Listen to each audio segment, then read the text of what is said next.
call me Sarah. Let's get started. Hey there, party people, and welcome back to Hey Sarah, where I answer your questions about writing, marketing, publishing, and everything in between.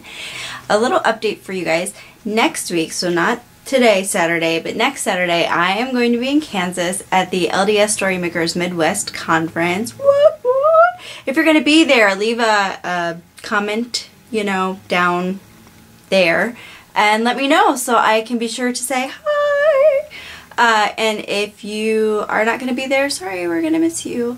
So I'm telling you this because I'm really hoping to get another video recorded before then so I can have that posting on Saturday. But I'm gonna be honest, I don't know if it's going to happen or not. If it was, I'm just going to be honest, it's the way it is.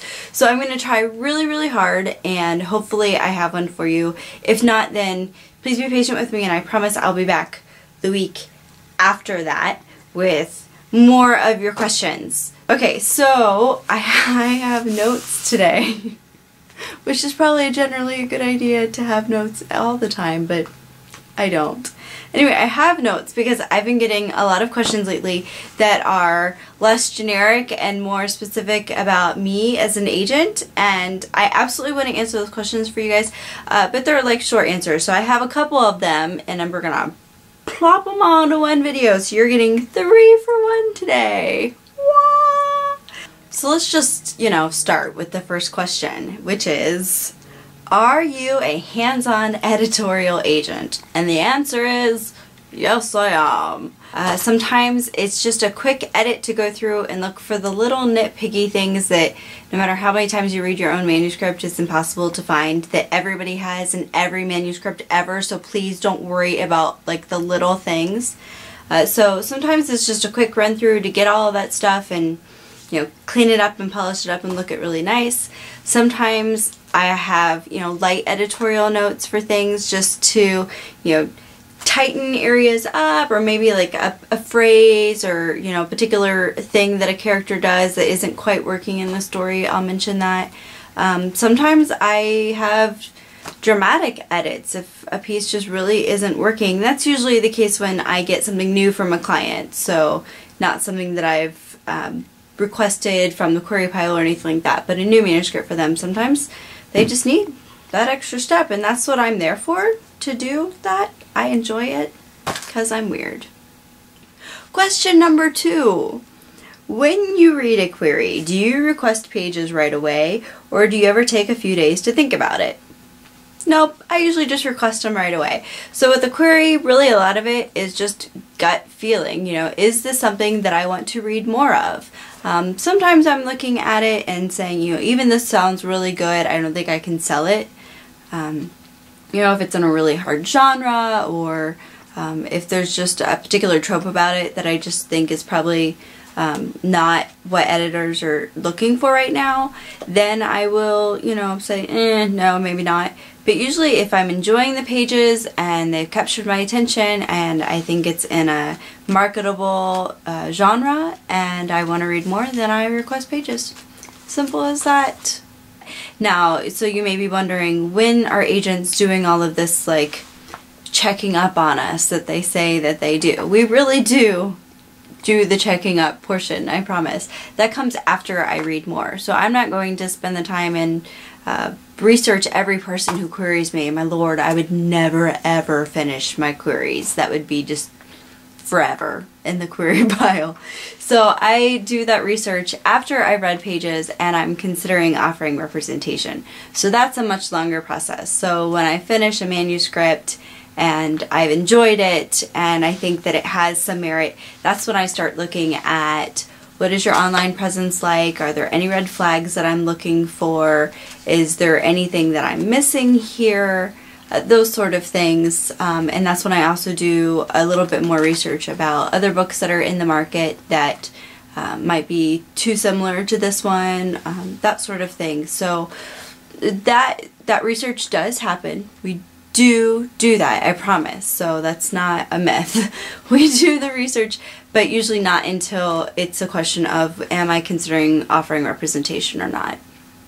So the last question I have is, how often do you request a full after reading the partial? So this one changes, I think. A lot of the manuscripts that I requested when I was first starting out as an agent, I rarely requested the fulls from those. Mostly because I didn't have my gut instinct radar tuned in enough. And I also wasn't as in tune with what editors were looking for because I was brand new, so that happens and there's a learning curve. So a lot of times I requested a lot more pages off of queries then, and so very few of them turned into fulls because I quickly learned how to decipher the difference between a really excellent 5 pages and the beginning of an excellent novel, because there is a difference. So in the beginning I rarely requested fulls off of partials. Lately though, I have been on like a hot string where so many of the partials that I request turn into fulls, which is both a blessing and a curse. It's a blessing because it tells me there are so many talented authors out there. You guys are amazing! And I love reading your amazing, fantastic stories. The curse is that I just can't possibly work with everyone that I want to work with. And there are a lot of manuscripts that I get that are good stories. They're good stories that for one reason or another I just can't take on. There just aren't enough hours in the day to represent everyone that I want to. So some of you might be wondering why I still request partials instead of just going for the full if I have, you know, focused in my radar better. And there is actually a strategic reason for this that I never considered before I was an agent. So here's like insider scoop for you. The reason I request partials is because I don't have time to read all the fulls. That would be craziness. And if the book is there in front of me, I'm gonna read it because I'm a reader and I likes to read. So I purposefully only request 50 or 100 page samples because it forces me to stop. For one, so I'm like a hard stop. I cannot read anymore because there isn't anymore. So I must move on to something else and not sit and spend the next 3 hours reading this manuscript. So that's the first benefit, because it makes me stop the reading so that I can get other things done that need to get done. But 2, it forces me to take a minute and really think about what I just read, because it's easy to get, you know, hooked into a story and just read it and just, you know, get engaged with the characters and want to know what happens next. But I can't just judge a book on whether or not I'm enjoying it or not. Like I said, I don't have time to represent all the things. So by stopping hard at 50 or 100 pages, I force myself to really think about what I'm enjoying about the story. Is it just because it's such an interesting concept that I want to know about it even if the writing isn't up to par?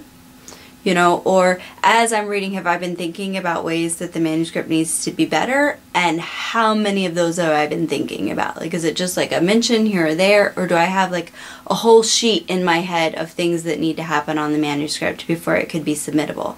Because that is something that we look at. You know, as much as I love the editorial process, I don't have time to spend 100 hours editing a project before I can even think about trying to sell it. So those are all the things that go into it, and stopping there forces me to think about it and give me a chance to really consider, is this something that has possibility?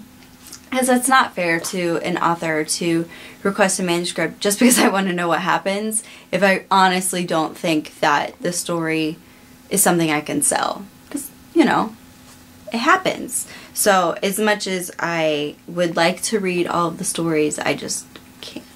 I'm sorry. Wah, wah. Anyway, so I feel like I flew through those questions today. You guys have to let me know. Was I just talking really fast? I haven't had any more coffee today than I normally have, so I can't tell.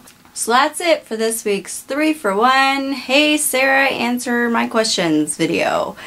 If you enjoyed this video and you don't think that I'm a complete fool, I would love it if you would subscribe. I don't know where that button is because I'm not good at this. So somewhere in this, you know, down here, or around here, or up here somewhere, there's a subscribe button. So I would love it if you would hit that.